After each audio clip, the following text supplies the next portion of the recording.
Kawan Gizi, ini merupakan mesin jahit saksi bisu perjuangan Ibu Fatmawati dalam menjahit sangsaka merah putih. Pak Soekarno dan Ibu Fatmawati ingin ada bendera yang baru. Sehingga dijahitlah bendera yang baru. Bendera tersebut dijahit pada malam 17 Agustus tahun 1945. Terutama perbedaan dari kondisi mental, kemudian perkembangan siswa, daya tangkap belajar mereka. Yang jelas mereka bisa merasakan, artinya pemerintah ikut andil dalam kegiatan pendidikan di sekolah atau madrasah. Ada perubahan di anaknya juga. Kalau kemarin itu kan agak kurusan ya, nah sekarang tuh udah lumayan agak berisi badannya.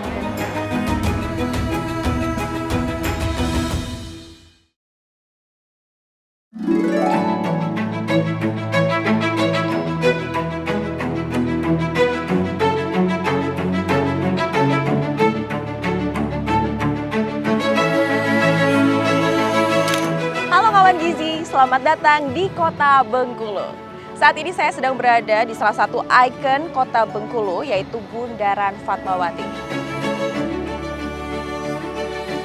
Bengkulu bukan hanya sekedar titik di pesisir barat Sumatera. Sejarah mencatat, disinilah lahir sosok ibu bangsa yang ikut berjuang dan dari jari jemarinya melahirkan sangsaka merah putih. Namun hari ini kita tidak akan hanya mengenang tentang perjuangan, kita juga akan merajut masa depan, memastikan setiap anak di bumi ibu bangsa dapat tumbuh kuat dengan gizi yang tercukupi. Bersama saya Ayu Pratiwi, inilah Jelajah Inspirasi.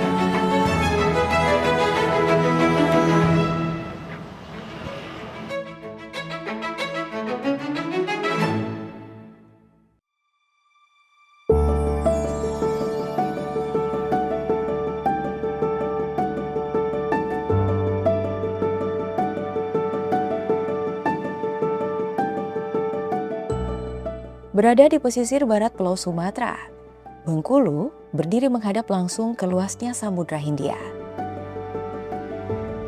Kota ini memiliki karakter yang unik, di mana bentang alam pesisir dan perbukitan bertemu dengan jejak-jejak sejarah kolonial yang masih terjaga hingga saat ini.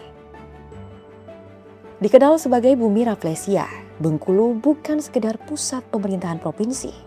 Kota ini adalah titik penting dalam sejarah Indonesia, menjadi tempat pengasingan sang proklamator, sekaligus saksi bisu awal mula perjuangan kemerdekaan melalui jalur diplomatik dan pemikiran. Di kota ini juga takdir mempertemukan Bung Karno dengan sosok Ibu Fatmawati, seorang gadis asli Bengkulu yang kelak kita kenal sebagai ibu negara pertama.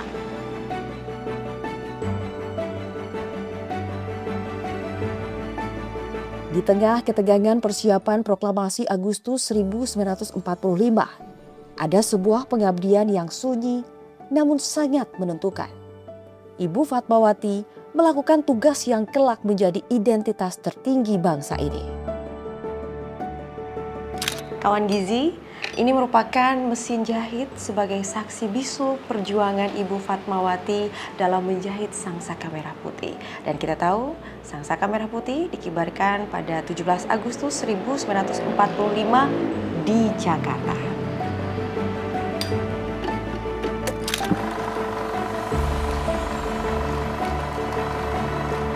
Bendera itu bukan sekedar kain.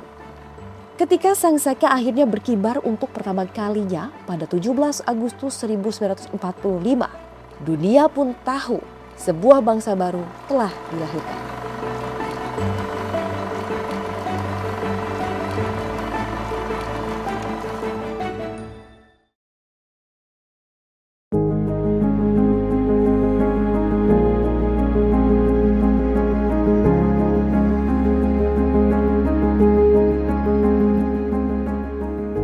Langkah saya membawa saya ke sini, ke sebuah bangunan yang menjadi saksi bisu masa pengasingan Bung Karno antara tahun 1938 hingga 1942.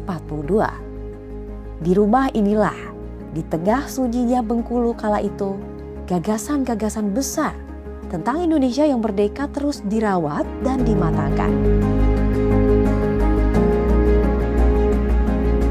mendalami bagaimana kisah pengasingan Bung Karno dan peran krusial Ibu Fatmawati selama sang proklamator dalam pengasingan, saya akan berbincang dengan Bapak Ade, sosok yang mengetahui cerita tentang Bapak Bangsa selama di Bengkulu. Halo Pak Ade, selamat siang, saya Ayu Pratiwi. Selamat datang di Bengkulu dan rumah pengasingan Bung Karno. Terima kasih sudah berkenan bertemu dengan kami.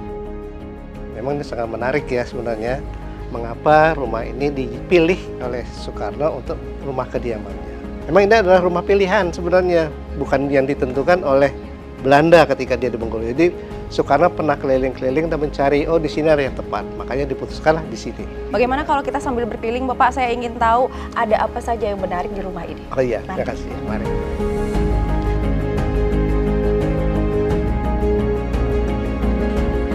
Nah, ini adalah beranda ya, di mana kawan-kawan Soekarno dulunya juga di sini pertama kali dia menemukan temannya, mereka bercengkerama dan segala macam, bercerita di sini sebenarnya.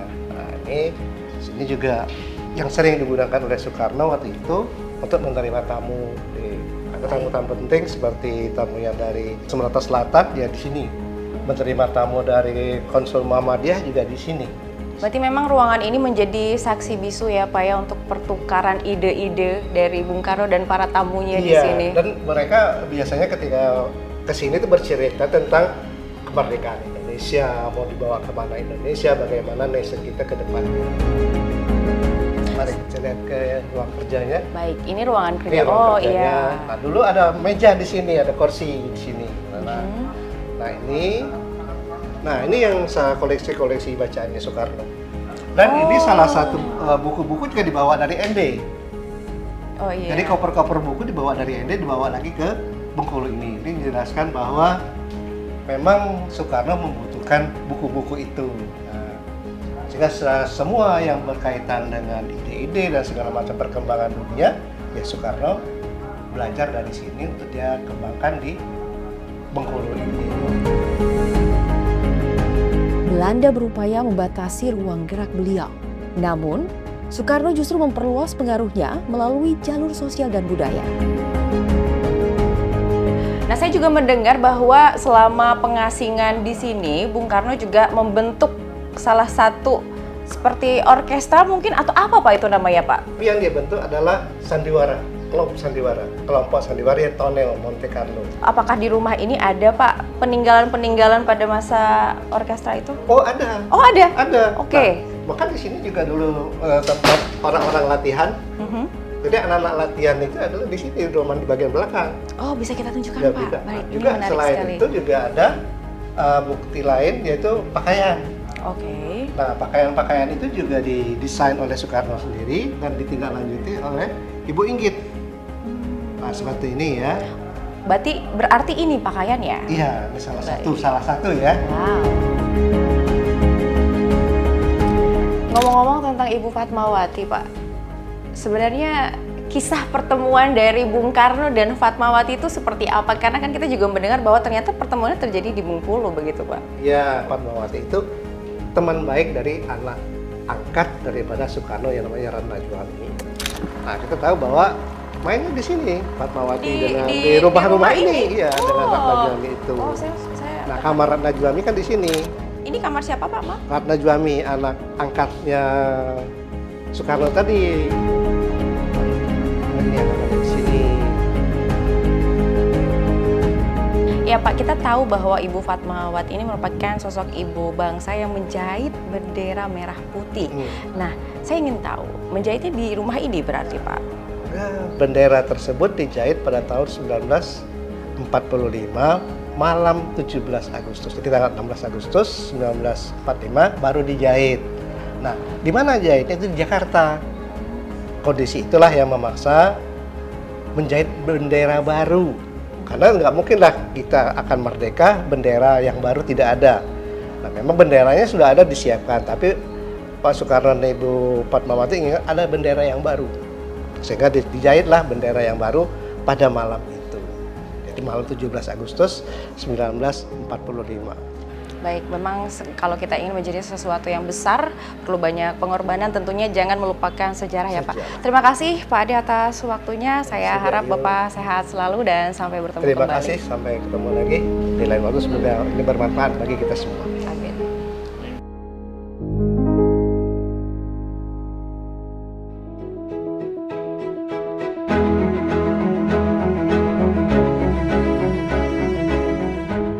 Rajutan merah putih yang dihasilkan Ibu Fatmawati adalah simbol bahwa kemandirian bangsa dimulai dari kemandirian raga, kekuatan gizi, dan keteguhan mental para pemudanya. Bengkulu membuktikan bahwa ketahanan fisik merupakan modal utama untuk produktivitas bangsa. Prinsip kebutuhan dasar ini merupakan fokus utama pemerintah melalui penguatan gizi masyarakat secara masif. Di Kota Bengkulu, Badan Gizi Nasional kini menjalankan program makan bergizi gratis. Program ini mentargetkan pemenuhan standar nutrisi harian bagi anak-anak sekolah melalui distribusi pangan yang terukur dan higienis.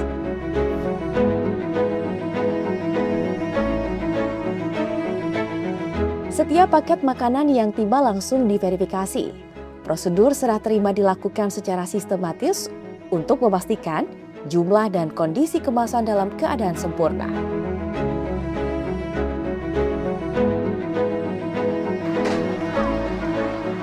Ini jalan. Awas jatuh. Jadi kawan gizi, biasanya para siswa ini mendapatkan makanan dan dimakan langsung di sekolahnya. Tapi berhubung hari ini untuk kelas 6 SD itu ada ujian. Jadi para anak-anak yang saat ini kelas 2, mereka mendapatkan MBG dan dibawa ke rumah untuk dimakan di rumah. Oke, yang ini namanya siapa?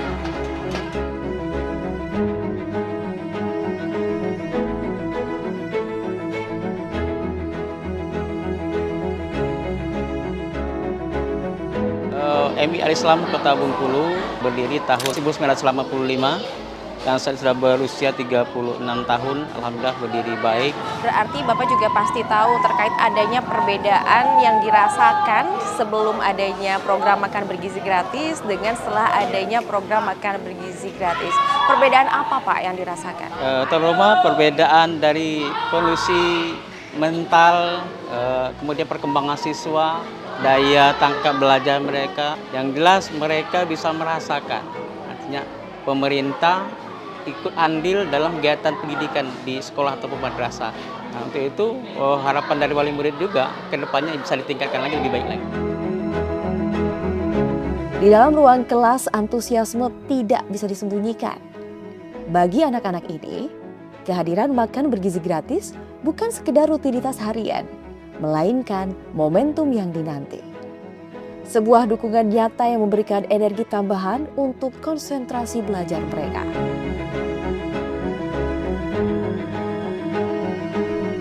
Jujur Mbak ya, dapat MBG ini saya tuh sangat terbantu sekali. Karena ngapa? Peran saya sebagai ibu kan kadang mau nyiapin bekal anak sekolah itu mie kita bawain bekal anak, kadang dada telur aja gitu kan, jadi rasanya tuh kurang mencukupin gizinya. Kadang dapat buah, mereka tuh senang-senang anak-anak tuh Bu. Dengan adanya MBG ini sangat-sangat terbantu kami para ibu. Ada perubahan di anaknya juga. Ada perubahan di Iya. anaknya juga. Gimana Bu perubahan yang kayak Dia gimana? kalau kemarin itu kan agak kurusan ya. Nah sekarang itu udah lumayan agak berisi badannya. Melihat mereka menikmati setiap asupan nutrisi ini, kita semua melihat masa depan bangsa yang sedang dirawat. Standar gizi yang dulunya sulit dijangkau secara merata, kini hadir di meja-meja kelas sebagai hak dasar yang terpenuhi.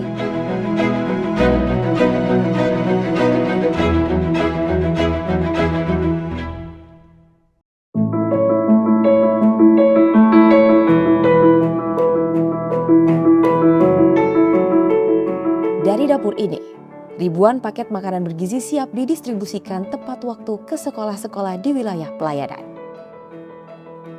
Ini merupakan sebuah langkah konkret untuk memastikan tidak ada anak yang tertinggal dalam mendapatkan hak nutrisinya. Sebuah langkah besar yang dimulai dari ketepatan distribusi dan ketulusan dalam setiap porsi yang disajikan. Keamanan pangan tetap menjadi prioritas hingga detik terakhir sebelum dikonsumsi. Perkenalkan, nama saya Putri Verona, usia 33 tahun, sebagai tim persiapan. Anak 3, yang pertama disabilitas, yang kedua sudah meninggal, yang ketiga umur 2,5 tahun. Sebelumnya kan cuma ibu rumah tangga, tidak berpenghasilan. Jadi ya lumayan kekurangan lah. Dengan adanya MBG ini ya terbantu Mbak, bisa memenuhi kebutuhan anak, keluarga. Pokoknya bisa memenuhi kebutuhan anak. Semoga bisa berjalan lancar lah Mbak, bisa bertahan lama lah. Sangat-sangat bersyukur. Bengkulu kembali menjadi saksi sejarah. Kedaulatan raga dan mental anak bangsa tengah diperkuat. Gizi yang tercukupi adalah investasi paling dasar untuk memastikan Indonesia tetap tegak berdiri di masa depan.